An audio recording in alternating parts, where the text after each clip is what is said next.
ইজতেমা মাঠে আছেন আমাদের সিনিয়র করেসপন্ডেন্ট নিয়ামুল আজিজ সাদেক, সরাসরি যোগ দিচ্ছেন আমাদের সাথে। সাদেক, কাল তো আখেরি মোনাজাত, নিরাপত্তা ব্যবস্থা কেমন দেখছেন?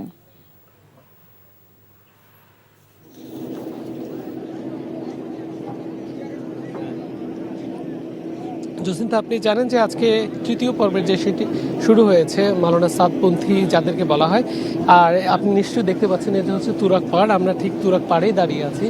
এর পেছনে যে জায়গাগুলো আছে এগুলো হচ্ছে খিত্তা বলা হয়। আসলে যে তাঁবুগুলো রয়েছে, যেই ঢাকা এবং ঢাকার বাইরে থেকে যারা আসেন তাদের এক একটি 20 জন বা 25 জনের একটি দল, তারা বিভিন্ন তাঁবুতে অবস্থান করেন, সেটিকে খিত্তা বলা হয়। এবং সেখানে আমরা জানি যে যাদেরকে মুরব্বী বা আলেম বলা হয়, সেখানে তারা দিন এবং ছয় উসুল, একই সঙ্গে ঈমান, আমল এবং আগামী দিনগুলোতে কিভাবে ইসলামের সাথে অতিবাহিত করতে পারেন সেই বিষয়গুলো নিয়ে এক ধরনের বয়ান দেওয়া হয়।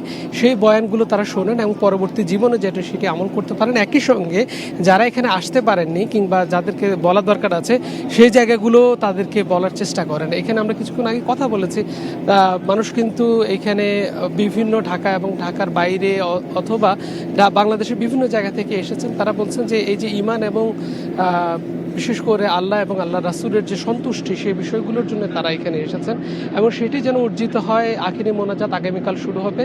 আগামীকাল 11টা, 10:30 কিংবা 11টার মধ্যে এটি শুরু হওয়ার কথা রয়েছে।